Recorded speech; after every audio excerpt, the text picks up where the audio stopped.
Hello aspirants, welcome to Chandmani IAS. आज हम discuss करेंगे ग्रीनलैंड जियोपॉलिटिक्स के एमसीक्यूज, जिसमें फर्स्ट एमसीक्यू देखेंगे हम। With reference to Greenland consider the following statements. जिसमें 3 स्टेटमेंट्स दिए हुए हैं। फर्स्ट स्टेटमेंट है fresh water release from Greenland glacier can weaken the Atlantic meridional overturning circulation, यानी AMOC। AMOC यानी कि Atlantic meridional overturning circulation play a crucial role in regulating Europe's climate. Third, weakening of AMOC may lead to cooling in northern Europe। AMOC यानी कि Atlantic meridional overturning circulation क्या होता है, simple way में समझते हैं। AMOC ओशियन की एक बड़ी कन्वेयर बेल्ट जैसी सिस्टम है। बेल्ट कन्वेयर बेल्ट होती है, ऊपर नीचे जाती है, जो गर्म पानी को ऊपर सरफेस से और ठंडे पानी को नीचे डीप ओशियन से घुमाती रहती है। ठीक है, जैसे इक्वेटर के पास पानी गर्म और हल्का होता है, तो ये अटलांटिक ओशियन के थ्रू यूरोप की तरफ जाता है। इक्वेटर के पास पानी गर्म होता है तो क्या होता है, ये अटलांटिक ओशियन के थ्रू जो है यूरोप की तरफ जाता है। नॉर्थ अटलांटिक के पास ग्रीनलैंड के पास यानी पानी ठंडा और हैवी होता है। पानी ठंडा और हैवी है तो नीचे जाएगा, तो ये कोल्ड करंट साउथ की तरफ आ जाएगी। तो यही जो है रिपीट होता रहता है। ठीक है, यानी ठंडा पानी ऐसे जाएगा, फिर गर्म पानी ऐसे जाएगा। तो ये है AMOC, सिंपल भाषा में ये। तो AMOC क्या बोलता है, fresh water release from Greenland glacier can weaken the Atlantic meridional overturning circulation. ये कह रहा है कि जो फ्रेश वाटर रिलीज होता है क्या AMOC को वीक कर देता है। Fresh water release from glacier north Atlantic के पानी की जो है सैलिनिटी और डेंसिटी को कम कर देता है फ्रेश वाटर, तो जिससे डीप वाटर फॉर्मेशन जो है स्लो हो जाता है और AMOC वीक हो जाता है। ठीक है, फ्रेश वाटर जब इन ओशन में मिलता है तो सैलिनिटी और डेंसिटी कम कर देता है, जिससे AMOC जो है फॉर्मेशन स्लो हो जाता है। ठीक, सेकंड, क्या ये क्रूशियल रोल रेगुलेट करता है यूरोप के क्लाइमेट में, ये भी करेक्ट है। थर्ड, वीकनिंग ऑफ AMOC में lead to cooling in northern Europe, ये भी ठीक है। AMOC जब वीक होता है तो नॉर्दर्न जो यूरोप है उसको ठंडा करता है। तो कौन सा ऑप्शन करेक्ट है, 1 2 3। तो कौन सा ऑप्शन है इसका करेक्ट आंसर? करेक्ट आंसर है आपका C, यानी कि 1 2 3। ठीक है, AMOC पे बेस था ये ओशनोग्राफी से क्वेश्चन हो सकता है।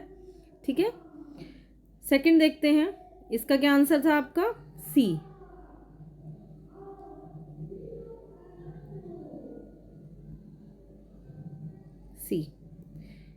नेक्स्ट देखते हैं,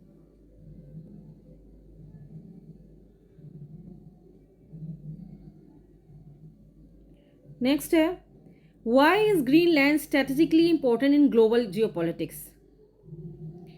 ग्रीनलैंड स्ट्रेटेजिकली जो है जियोपॉलिटिक्स क्यों इंपॉर्टेंट है? Presence of rare earth mineral है वहाँ पर, its location along emerging Arctic sea routes और hosting of major NATO military installation. आपको बताना है 1 2 3 में से कौन सा करेक्ट है। 1 2 एंड 3 में से कौन सा करेक्ट है? Presence of rare earth mineral तो है ही, उसी को लेकर अमेरिका जो है उसको अपने उसमें लेना चाहता है। इस location along emerging Arctic sea routes, ये भी ठीक है। फिर है आपका जो hosting of major NATO military installation है, ये आपको बताना है ये करेक्ट है या इनकरेक्ट है, बताएं। ग्रीनलैंड किसी भी नेशनल और इंटरनेशनल ऑर्गेनाइजेशन के इंडिपेंडेंट मेंबर नहीं है। ठीक है, ग्रीनलैंड किसी भी नेशनल और इंटरनेशनल ऑर्गेनाइजेशन का इंडिपेंडेंट मेंबर नहीं है। ग्रीनलैंड जो है किंगडम ऑफ डेनमार्क का ऑटोनोमस पार्ट है। तो डेनमार्क तो UN नाटो दोनों का मेंबर है। ठीक है, जो डेनमार्क है, डेनमार्क यूएन का भी मेंबर है और नाटो का भी है, ठीक है। ग्रीनलैंड नहीं है क्योंकि ग्रीनलैंड ऑटोनोमस पार्ट है इसका, ठीक। इसलिए ग्रीनलैंड पर नाटो मिलिट्री प्रेजेंस है, जैसे थुले एयर बेस हो गया, ठीक है। तो यानी इसका क्या आंसर होगा 1, 2 एंड 3, यानी इसका भी सी आंसर है, यानी तीनों करेक्ट है, ठीक है। ठीक, क्योंकि अमेरिका सी रूट्स पर भी अपना हक चाहता है, अर्थ मिनरल्स का बोल रहे हैं, इसीलिए जो अमेरिका अपना हक चाहता है इस पर कि जो सी रूट्स पे उसी का ही डोमिनेंस हो। वो रशिया और चाइना का इसमें नाम लेता है कि अगर वो ये नहीं करेगा तो रशिया चाइना जो है इस सी रूट्स पर जो है अपना हक ले लेंगे। तो इसका आंसर क्या है 1, 2 and 3। Next, Greenland is separate from Canada by of the flowing water. बताएं किससे वो कनाडा से अलग होता है? लेब्राडोर से, डेविस से, बैफिन से, डेनमार्क से, किससे वो अलग होता है, सेपरेट होता है? इसका आंसर है डेविस स्ट्रेट, ठीक है। यहाँ क्या है आपका, डेविस स्ट्रेट है, बैफिन बे है, ठीक है। आंसर क्या है इसका बी, डेविस स्ट्रेट।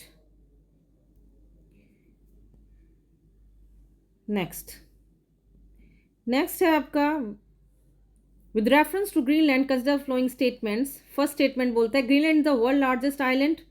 क्या ग्रीनलैंड जो है वर्ल्ड का लार्जेस्ट आइलैंड है? Greenland is an independent country and a member of the United Nation. अभी पिछले क्वेश्चन में हम डिस्कस किया है।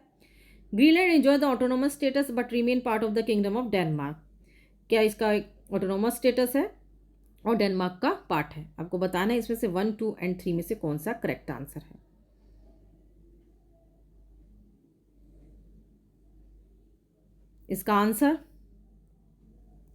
इसका आंसर होगा आपका बी आंसर। क्या होगा? बी आंसर होगा इसका। क्यों? क्योंकि बी आंसर यानी 1 एंड 3, क्योंकि हमने पिछले क्वेश्चन में डिस्कस किया था ये इंडिपेंडेंट मेंबर नहीं है यूनाइटेड नेशन का, ये ऑटोनोमस पार्ट है डेनमार्क का, इसलिए डेनमार्क यूएन एंड नाटो दोनों का मेंबर है और ग्रीनलैंड किंगडम ऑफ डेनमार्क का ऑटोनोमस पार्ट है। तो इसका आंसर है आपका बी, ठीक है।